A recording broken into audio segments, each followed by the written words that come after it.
Hello and welcome back to the channel. I'm Jeremy with Happy Nerds, and today we're going to be going over our first impressions of this fantastic game, Diablo 4. And if you're new, please hit that like and subscribe button for more videos on Diablo and the newest releases on other video games such as Jedi Survivor. Here at Happy Nerds, we have actually discovered a lightsaber that's not on the guides. We have found many ways to get out of bounds on certain other video games, so come check out our other content.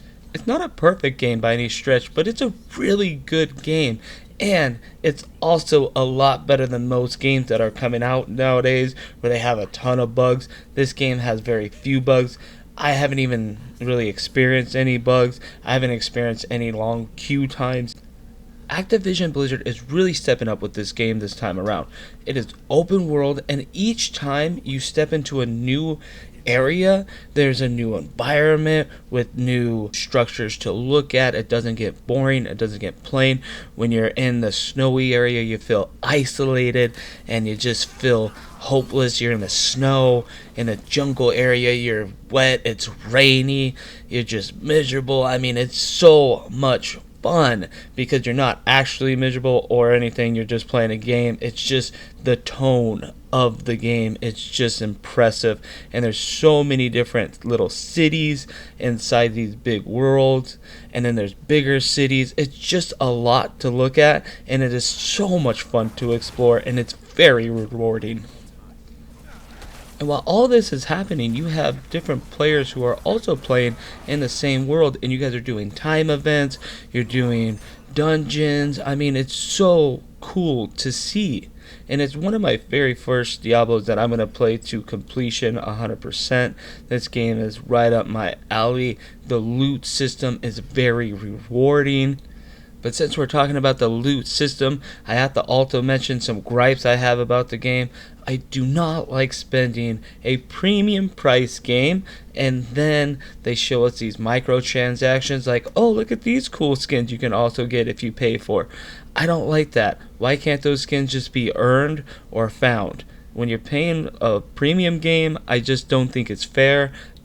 I'm not going to lie to you gamers, I cannot stand microtransactions, but it doesn't feel like they're forcing you. It's not a pay to win. It's just there to try to get an extra buck out of our wallets. But we just paid a premium price, so it doesn't make any sense to just to get a cosmetic when you can find something just as equally cool.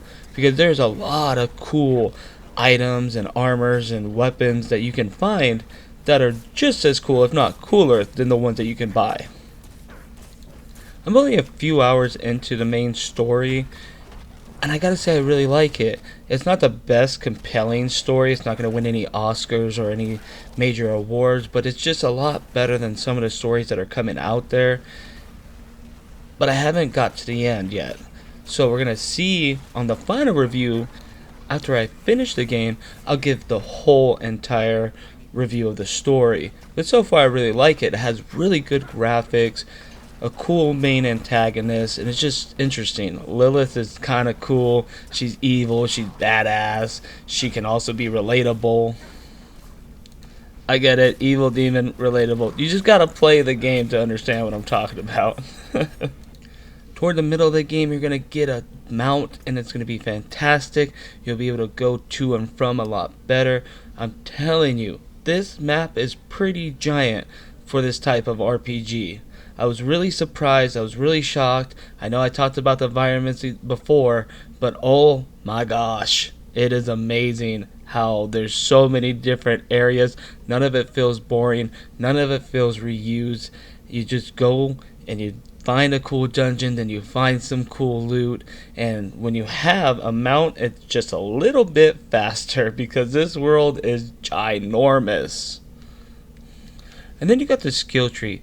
It's really easy to navigate and to use. It's very user friendly, and if you don't want a certain skill, you can also respec for a very minimal coin amountage, and coin is the easiest, most common resource in this game, and they're only asking for like, you know, 1 coin per skill tree. So if you got 20 skill trees, you're looking at 20 coins, you know. So it's not asking you to jump through loops to respec.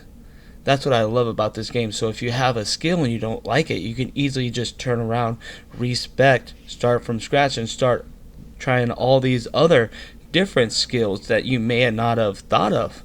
So you can find the best build. So that makes finding the best build super easy, because all you have to do is trial and error and only cost you a few coins. There are also tons of world events out there that you can literally farm, level up, and get some really impressive loot. Some of the best loot in the game, even at such low levels as 13, 15, you could do these, and you could just sit there and wait, and you're only waiting like 2-3 minutes, and they start over again. Sometimes you have other players doing the same thing, so you all just sit there and level up together. It's fantastic.